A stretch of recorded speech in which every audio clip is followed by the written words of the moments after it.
Welcome to the Built to Win podcast. I'm your host, Luke Mccluskey, and during this podcast, I am going to be sitting down with the top 1% of people in their industry. I'm going to be getting under the bonnet of what makes them special, what makes them great, and what makes them stand out from the crowd.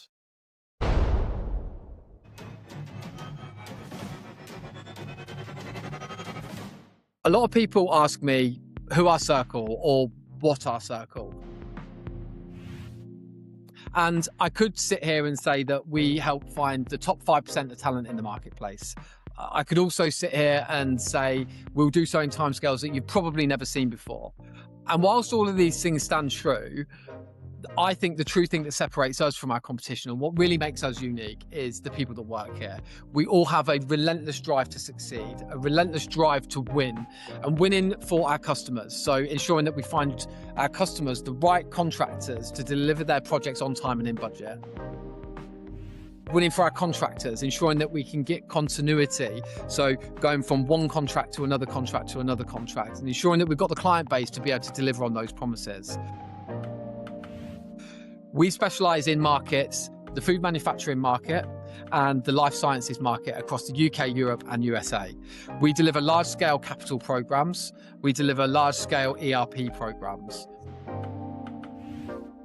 But I do appreciate that these are just words. So why not give us a call? Let us prove ourselves in a live opportunity and let us showcase what we can do for you. Welcome to another episode of the Built to Win podcast, where I sit down with the top 1% of people in their field, try to truly understand and get under the bonnet of what makes them tick, what makes them special. Today, I am delighted to be welcomed by Gary Leslie. Thank you. Thank you for coming on. Gary, just to whet the appetite of the viewers, Gary entered the food industry as a graduate on a graduate scheme for Moy Park and worked his way all the way up to Director of Complex for the organisation, which is pretty much Operations Director, Director of Operations.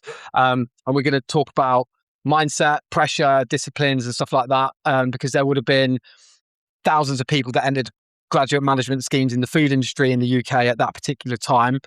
What was it that kind of got you to where you get to? Did I have missed anything on that?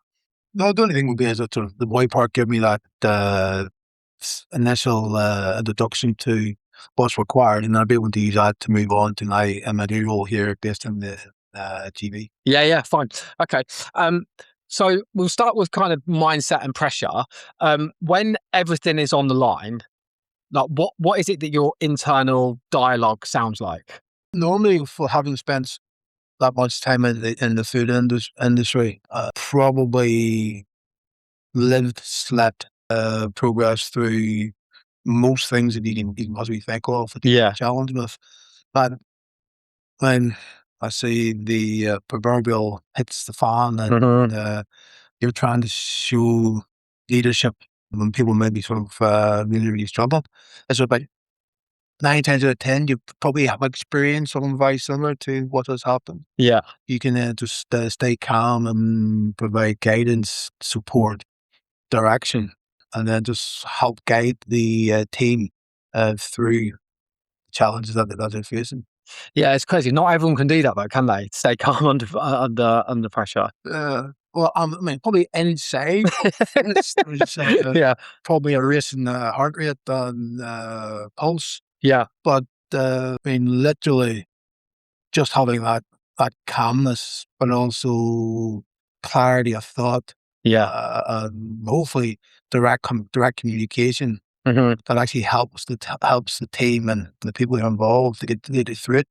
You know, either we can actually see just the sprinkling of light at the end of the dark tunnel. You know, it's there, and we just keep saying, we're getting towards that. We're getting towards that. Yeah. You know, have the faith in the conscience, because they are the subject matter experts. They're in their field doing the job that they're doing. You just need to keep them aware that that's... Yeah, totally true. Yeah, absolutely. And what is it you say you would do differently when like the stakes are like at the absolute highest? I suppose, I mean, it really depend on what situation you were facing. It's really just providing that clarity of decision making, Mm-hmm. and like speed of that decision making to actually guide them through the fire, Yeah. where because we can sort of dampen the fire, and then we try to put it out, but actually navigating through that initial explosion, Mm. means, it's a process. We face it, and we face it together. Yeah. We're just trying to guide each other through it, but knowing what the outcome, where we need to get to, and a high degree of confidence in the path that we're actually choosing. Mm-hmm. Mm-hmm. So, what is it do you feel that separates people who, because like we would have all worked with people that absolutely thrive and perform under pressure, and people that don't perform under pressure and kind of crumble under that pressure. What is it do you feel that separates those two people? Well, I usually find that the people who on the outside appear to struggle under pressure are probably the ones that actually get you through, or the ones who you can rely on in extreme circumstances, because they're probably much more introverted, you know, but they might sort of show from the outside that I don't really know what I'm doing here, but they're probably being reflective, and they may well know the right path to follow, But don't want to talk they it. don't want to talk it through. But Yeah. they're maybe afraid that it would be construed as being incorrect or the wrong way. But 9 times out of 10 it'll be the right way. It's just getting those people to have their say and be heard. I don't want to have people who see themselves as wearing the tights and the cape, Mm-hmm. and then want to be a superhero. I'd rather have people who don't start fires than people who are quite good at putting fires out. Yeah, that's actually a really interesting take on that, because a lot of the time you're exactly right. They just don't have the confidence to come out and say that they've got an idea. But I guess if you can prize that out of them, the next time there's a crisis, they're probably more confident than coming forward and coming to say, "Hey, what have we thought of this?" That's really interesting. And where you can actually provide clear leadership, you know, but actually is then being able to change your behavior, your approach to each of your individuals within the team to ensure that they get a chance to prosper and shine Yeah, through the stressful moments, because you know the personal contracts with the team members will really come through in those situations of pressure. yeah.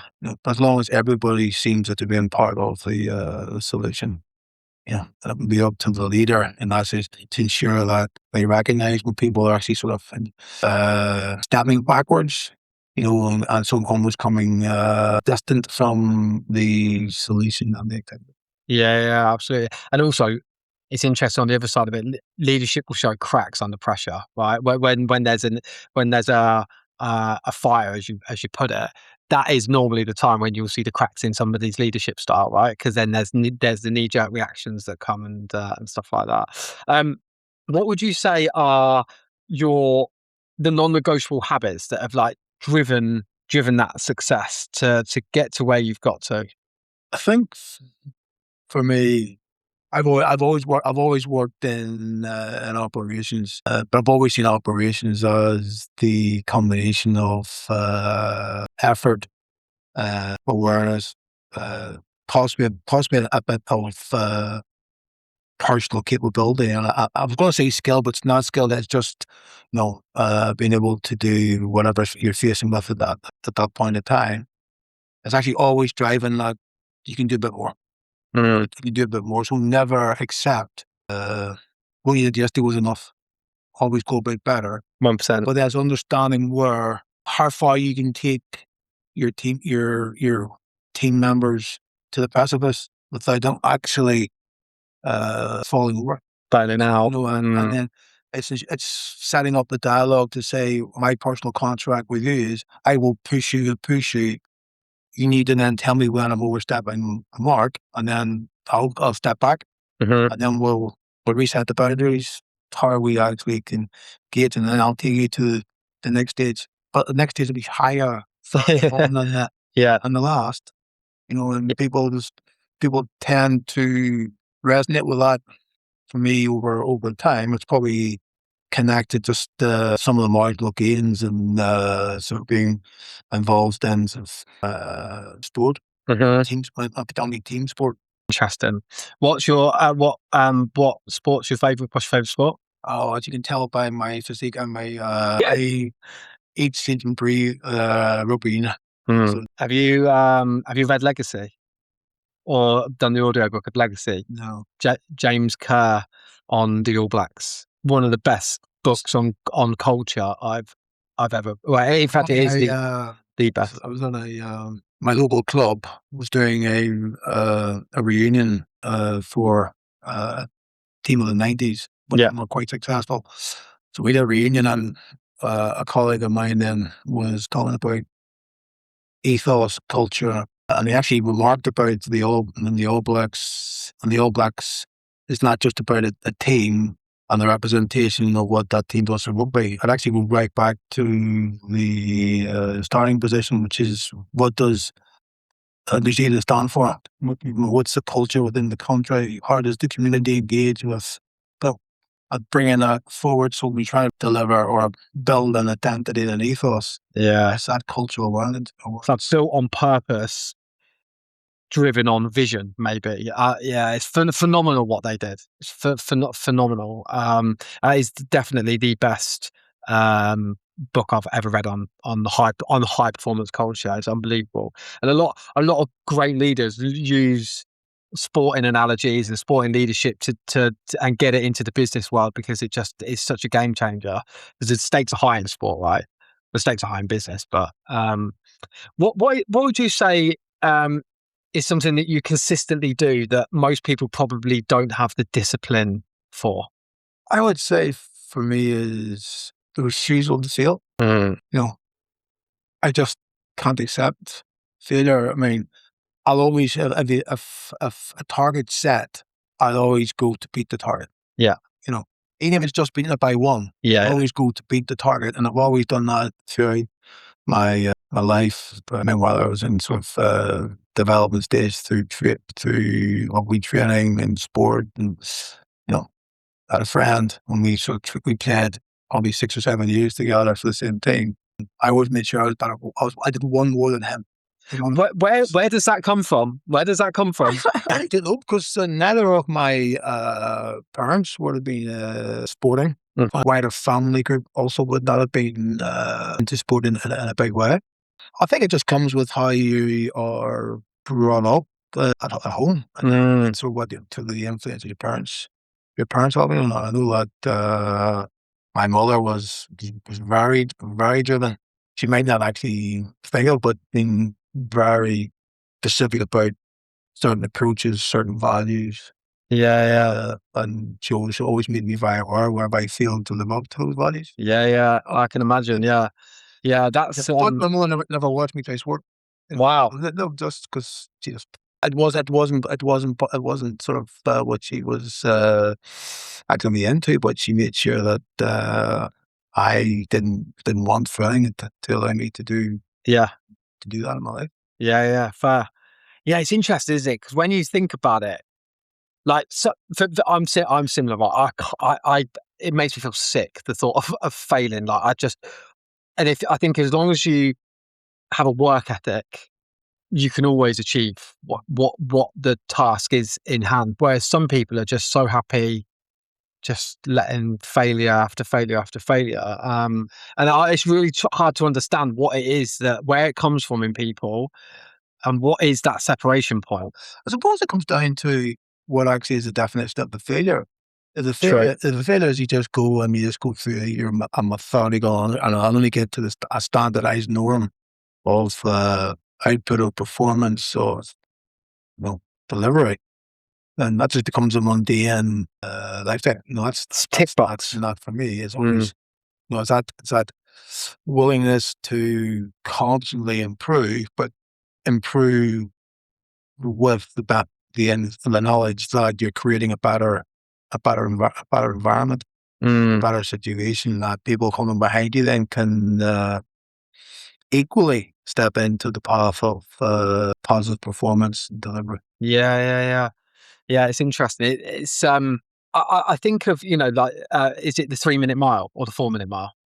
Thought the 4-minute mile, like it was broken once. And, all of the headlines leading up to it, your heart will explode if you do a 4-minute mile and all of that stuff. And then one person breaks it. And then I think a dozen people do it inside the next 6 months or something. Is that what it is for you? Is it like just breaking the ceilings and the limiting beliefs? I suppose that's actually a part of you feel I believe that, because I probably would never have said to myself I want to be the first person to actually beat the record. But once I realised that it's now readily achievable and people with similar abilities as me were able to do it, Then why not? You're right. I'm not going to let them do it. I can't do it. Yeah. No, but would I be the person who wants to be the Roger Bannister and actually be the first to break it? I don't know. I don't know if that would be me. Would I want to actually create that? Anybody who actually then ever was a coach, that breaking that 4 minutes will always be the expectation. Yeah, absolutely. It's just seen as a it's done now. norm. Yeah, it's done. It's done now, right? If I don't achieve that level, there's no point in me trying to aspire to be. Yeah. It's an interesting one. Where do you see people kind of fall apart? Would you say it's mindset or execution?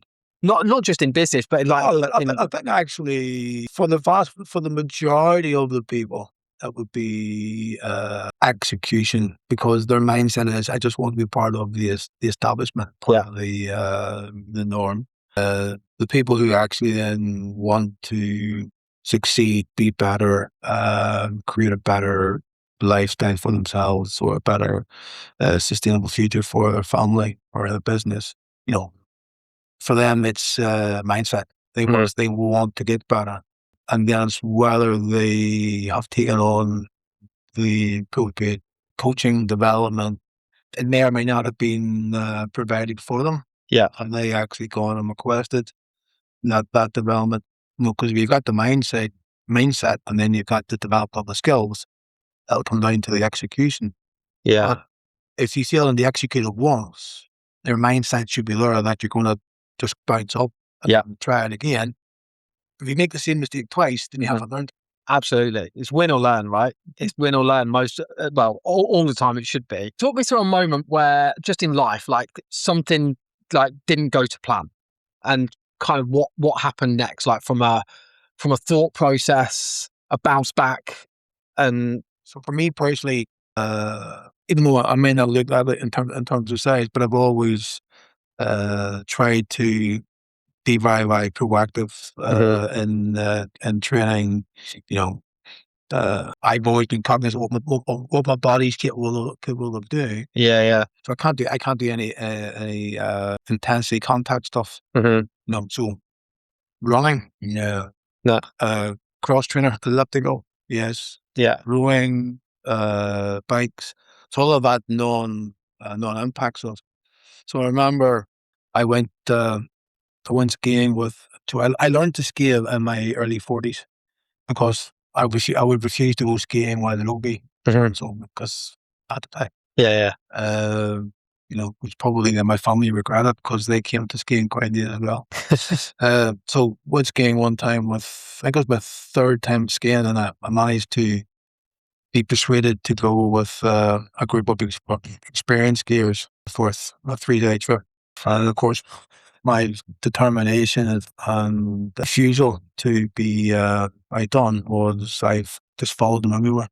But I hadn't the skill level to do it. So I think I actually said I would have scored 10 out of 10 for commitment and 0 out of 10 for style skill. Was it like confidence and ability? It wasn't even confidence. It was literally I'm refusing to fail. Yeah. What were you doing black runs? Oh. Well, I managed to come back home, and I said to my wife, my legs are a bit sore. She said, "Did you fall?" And I says, "No, but I just went. I just my legs were really sore." So she says, "Okay, we'll take you to A&E." So with A&E, and I managed to have a 2-inch long compound spiral fracture of my ankle, which I did because I was putting too much pressure on the turn, because I was confused. So what day did that happen? I'm gonna have on day 2 of this place. Did you carry on day 2? Yeah. And then I was starting to complain of pain, and of course, some of my friends were saying, "Well, sure, we'll put you in that wheelchair." And he says, "With the greatest respect, I'm not sitting in that chair.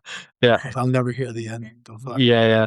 And then I walked to go for, so I walked into triage on the nurse home the Sunday morning. I was going, this is actually very good. Straight in, triage, out, and then they called me in to get an x-ray. So I walked to the x-ray, a bit of a limp. I walked, took the x-ray, I went back, and then they said, you need the x-ray again. So I walked again. I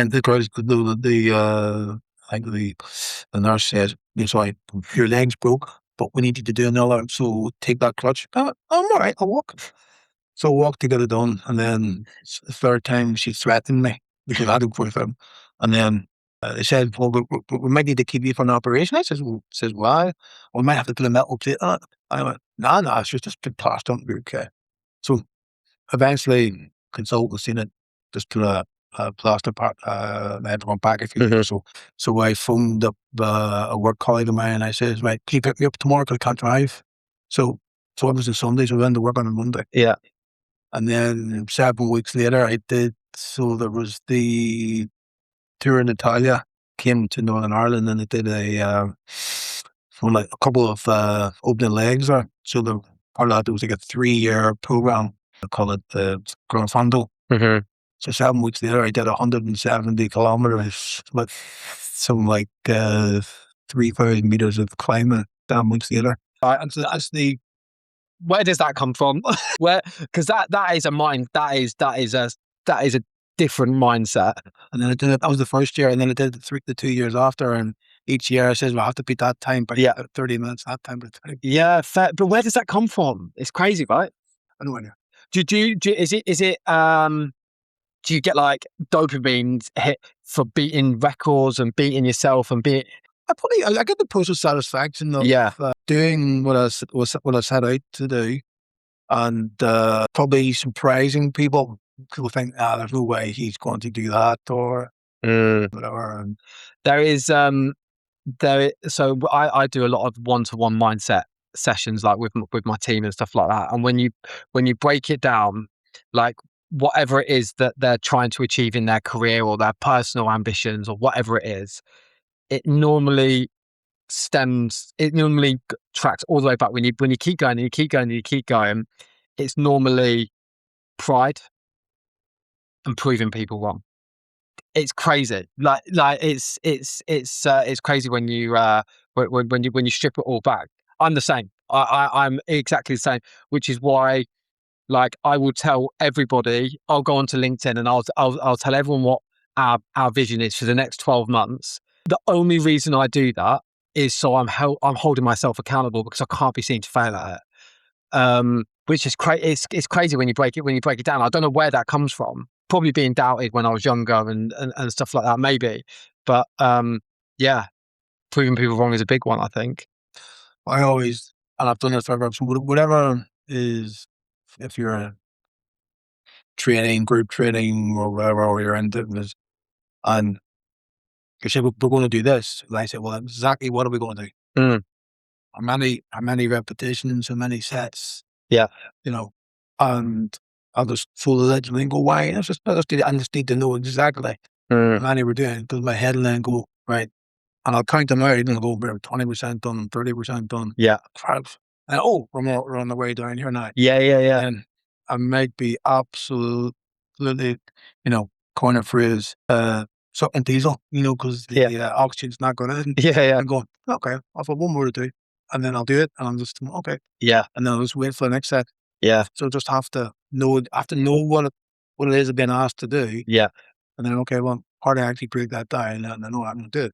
But I want to do every one of them. Same time. At the same intensity. Yeah. It's interesting. I think it was a podcast. It's quite old, but it was Will Smith talking about his mindset. Like, if you ever gone to YouTube and look at some of Will Smith's quotes, his mindset and his disciplines and stuff like that, it's really, really motivational. But he turned around and said, I'm willing to die on a treadmill. And the guy goes, okay, What do you mean by that? He said, if we get on a treadmill, one of two things is going to happen. Either you're getting off first or I'm going to die. It's like, it's different level of mindset. It's just grit, isn't it? It's I just, don't know if I would probably say I would be as direct as that. I would certainly go with the intention that I'm not going to fail first. yeah, So, absolutely. but, I actually probably would fall off. We've all done that. What so we all have bad days, right? How do you reset after a bad day? What's your I wonder if my wife is here, would she actually agree with me?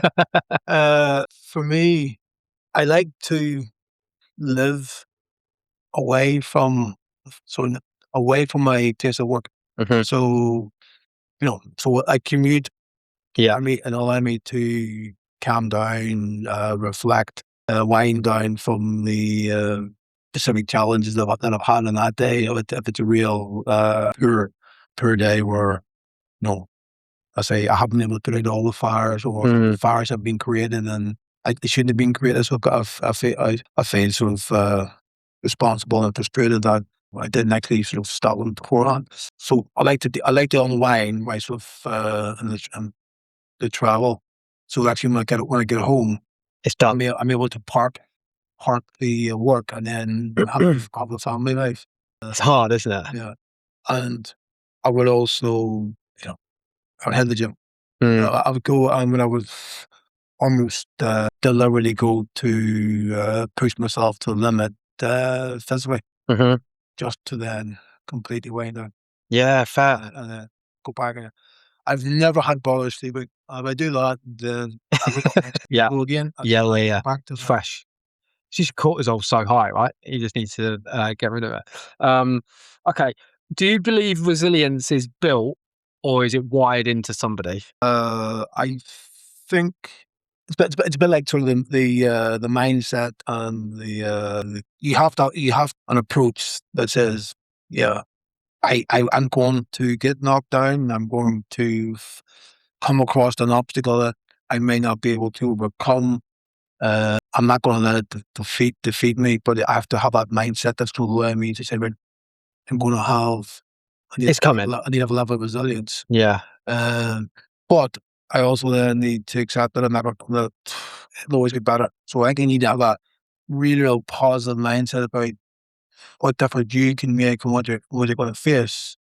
And then if you're not resilient because tomorrow it's a different day. Yeah. You're going to in operations, you're going to face a different challenge. And it can be very quick. You can allow them to build up, and before you know it, you're trying to carry the weight of many challenges, and you're definitely going to fail that stage. Yeah.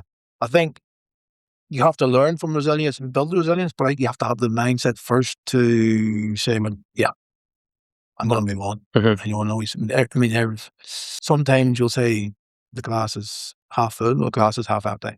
Yeah. For me, it's half full. Yeah. And then you just continue to move around. There's always going to be a silver lining coming through some cloud. Maybe the smallest, but You got to spot it. But you're always going to say, right, you got to pull it and say, look, no, you did this. We just need to continue to do that, and then what about this one? Yeah. And then the team can say, okay, well. Then you get traction, then you get momentum, then you get flow, and then you're back, right? Yeah. What does winning mean to you now? Winning to me is seeing my team, whether it's a team at a specific or my peers, actually meeting the objective that they had set themselves. That was a project, it's a cross-functional project that the team working on is actually delivering the project on time, and everybody has a sense of worth from that. To me, it's about the team coming through. Okay, I'll get sort of personal, individual satisfaction from that, but now it's more about the team Winning through your people. Yeah, and I'm sort of setting the scene for them that they can realize that the future is bright and the future will be better, just because you've done something for the last 10 or 15 years this way, you can make it much easier. Yeah. And then helping them to embed that. Mm-hmm. Mm-hmm. And do you think winning's addictive? Absolutely. Thankfully, I'm not a gambler. I like going to sporting events, but literally, if you see me going to a sporting event, I'm going towards boogies, walk away, because I have it. It's potluck. Yeah. Right? But when I love to see winning behavior. I love to then look at how people do things. Yeah. And I just watch me. Again, coming back to sporting now, Tali Pogacar, has been chasing after the San Remo Tigers for the last 5 years. It's one that he has never won. He then was involved in a crash 20 kilometers from the finish, and then he managed to win by less than a quarter of a second. Beautiful. But that's, I just actually seeing that. Yeah. That's addictive. Yeah. That's an individual at their absolute prime. Mm-hmm. But then if you actually look at what they do, I mean, the skill set their skill and ability has got them to a certain level. It's their mindset and their resilience. 100%. To actually then say, no, I am the best. How much wasted talent have you seen? Like, you see so much wasted talent everywhere. You see it in sports, you see it in business, where people have got that natural ability that others might not have. Yeah. But they haven't got the work ethic. But sometimes, it's how the leader in the group identifies the individual capabilities of the team members, because you can have a team member who is always doubts themselves. Mm. But literally you wouldn't be as effective as a team without their input. Yeah. And that's making sure that they feel equally as valued within the team, and it helps them. And they know that they either always want to be the best person in their field. They don't want to take on any leadership. They don't want to take, but you just have to recognize what their best way to get the best out of them. Yeah. And then, yeah, absolutely. How do you actually build a team, like you personally, that performs under pressure? And there's probably a follow-on question to that. Do you hire mindset over skill set, or skill set over mindset? That's a really tough one. I remember years and years ago, I think we brought in an outside facilitator in, and we did a Myers-Briggs profile. Mm-hmm. The site that I was general manager of back, and so I think there was 12 people who actually did the Myers-Briggs profile. I would have been sort of the wider senior leadership team within the site, plus some supply chain support team members. And 11 members of the 12 were ESTJs, and one member of the team was an ISPN. Mm-hmm. Complete opposite. Mm-hmm. Thankfully, that was the only female in the team. Yeah. So therefore, she kept us right, and she was also the HR member. Yeah. But literally, back then, I thought, appoint people who are like you, Mm-hmm. driven just to get the output out the door. Yeah. And probably be less mindful of people's emotions and reactions. Mm-hmm. It was always about strive, get it done, move on. We're just expected to do this. So once I realized that, I thought, okay, well, how do I actually change and get a cross-functional team that aren't all a mirror image of? And had you on feel before, and then the Myers-Briggs, then you did the Myers-Briggs. Yeah. Well, actually, we came from, so we probably did the Myers-Briggs, I must say, probably 3 years into the evolution of the site at the time. Yeah. We're stepping in to say, okay, what constitutes a high-performing team? Mm-hmm. We said, okay, well, let's just see what the value profile is of all the individuals. And they all went, oh, crap, just the same as each other, or one. So how do we actually then ensure that each of us has the chance to consider an alternative opinion? Mm-hmm. Because we're going driving for the one way, and if we pick the wrong route, then we're just going to Yeah. over the edge. So they wouldn't actually practice that. So they probably then grew with the side that would, Yeah. when they probably the best person placed up among six or eight on that side at the time to stand forward, rather than maybe looking external or elsewhere within the wider business to see was there a complementary talent that can then benefit. But a lot of the appointments would be on the, probably the most important interview stage is probably the last one, which is profile, value set, conversation. Do you actually believe that you or I could actually really work with the individual approaching me, and do you actually believe that they'll actually have additional value and benefit to the team? Yeah, if a minute you can actually say, yeah, that person has, to the first couple of conversations. Yeah. By that stage, all the proper stuff has been done. Phase one. Yeah, of course. Process. You just actually then from a cultural. Let's have a chat. Yeah, absolutely. You've all the competencies are done at that point. A lot of businesses still miss that out. They still miss that element out. Oh, it's not. For me, because you're going to. I probably spend more. Sorry, not problem. I do spend more time with my work colleagues than I do with my family. Yeah. And so for that 40 hours a week, or maybe 60, depending on what you mean. I mean, you want to make sure you're surrounded with the people that are like-minded. Yeah. Are willing to do the hard, but you enjoy being with them. Yeah. And you actually get a shared development, and you provide. I'll support you if you're down. I can support you when you're down, and we can collaboratively work together to improve the situation. So you're watching out for them. Yeah, starting to build that up. So you start to recruit a team, or you can actually build a team. But it's having, as you mentioned earlier, what's your vision, or what's your goal for the year? Has that been built from you, or has that been part of the team's build for the incoming year, or from the strategy? I find we're getting the last sort of 6 to 10 years that we're learning a bit more about hard to get a collaborative involvement in the strategies with people then say this. Okay, it's our strategy. It's not your strategy. It's our strategy, and then collectively we're building the activity plans. Yeah, absolutely.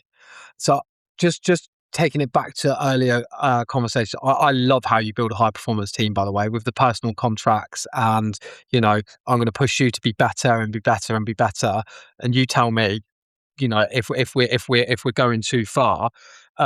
I love that. I think that's brilliant. When it comes to leadership, what is it that you feel what's the biggest mistake that leaders make when they're trying to build that high performance culture? Probably making a decision that is probably the right decision, but the leaders almost pushed it on to the table, and I've probably made the decision individually themselves and informed the team.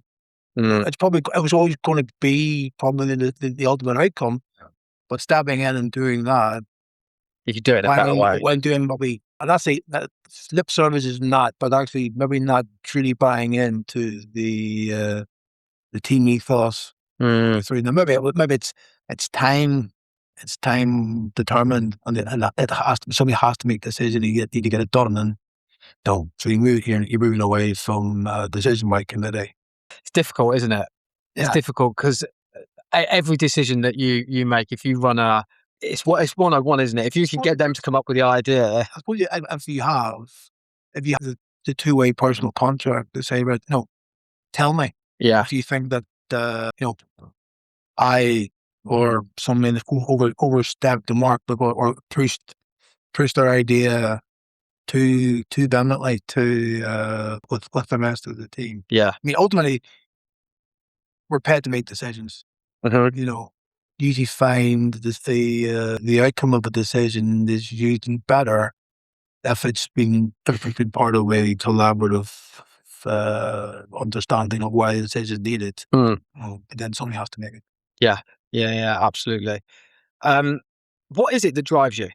Well, I suppose I'm getting more towards the twilight of my career is about setting up a future that allows any business that I'm associated with the best possible foundation for the future that the business can succeed in, but more importantly, the individuals within the operations team. That's if I was still in a operation function, that they're best set up to succeed.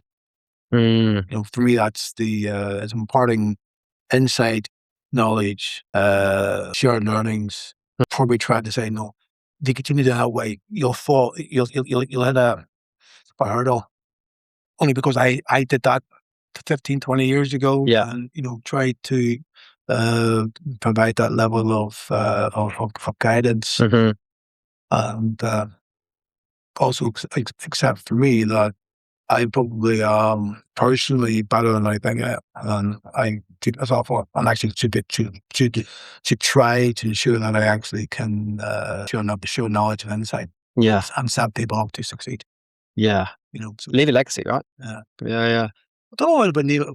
Probably it's leaving a legacy, but I wouldn't say that, because even though I turn around and say I want to succeed, I don't then want to express that I succeeded. Yeah, of course. I'll always lie back, or not say that, I'll stand back in alignment, and I'll let people hear more. Let's say, but I might have a face for radio. Others will have a face for the camera. And are willing to take enjoyment from that. From that success. Yeah, fair. I'd rather actually stand back and let people. Hopefully, I've been working on that skill set over the last sort of 10 to 12 years. So I actually can do better. Yeah. A better moment. Yeah, fair enough. What's the best piece of advice you've ever been given? Actually, the best piece of advice I've ever been given was from the original. I had two pieces of advice. The first one was from the original MD of Moy Park, back when I actually went for my interview. And it was just he appeared. He was walking down the corridor, he just appeared into the final stage, and he came across. Now he was certainly an enigma. He came in and he says, "Gee," and he says, this is a long time ago, so it might not be appropriate now." And put his hand on the neck, went, "Ah!" His shoulders, man. Yep. And he says, "I'll give you one piece of advice. I'm only because I'm an employee." He just said that. He walked out and says, "I'm an employee." He says, "And if you don't make a mistake in the first week, I'm going to sack you."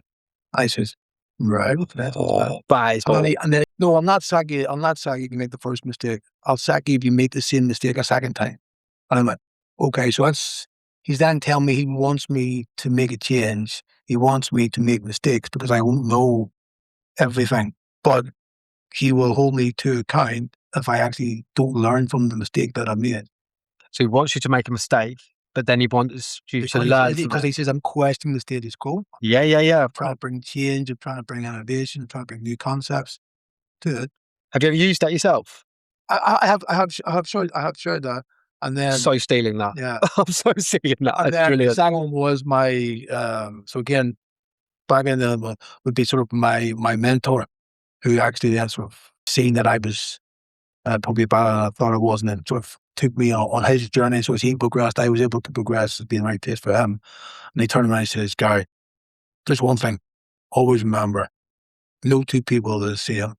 And there's no way that they make many people like you. Because I know that I can give you direct feedback that you're just going to go, okay."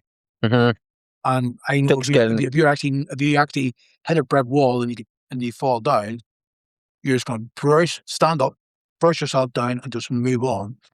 And I went, "Yeah." He said, "But remember, you cannot have that approach with the people that you want to develop, because they're not all going to be as resilient and determined and forthright as you, because one skill set doesn't work for him. Yeah, 2 solid pieces of advice. Solid.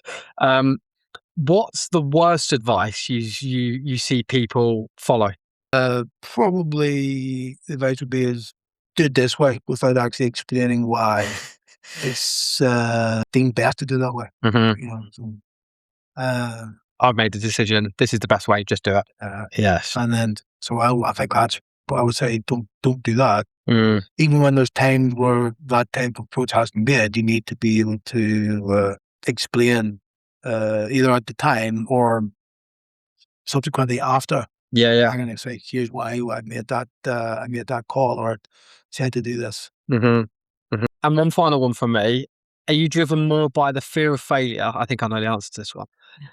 Or the excitement of winning? Oh, it's fear of failure. Mm. So it's, well, I love the fulcrum balance, but I would always say the fear of failure would be far away the enjoyment of the winning. Yeah. But if I failed, then I haven't tried.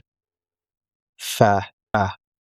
Gary, this has been amazing. I've really enjoyed it, and I think the viewers are going to absolutely love it. Thank you very much for joining me. Thank you very much. Thank you. Cheers. Cheers.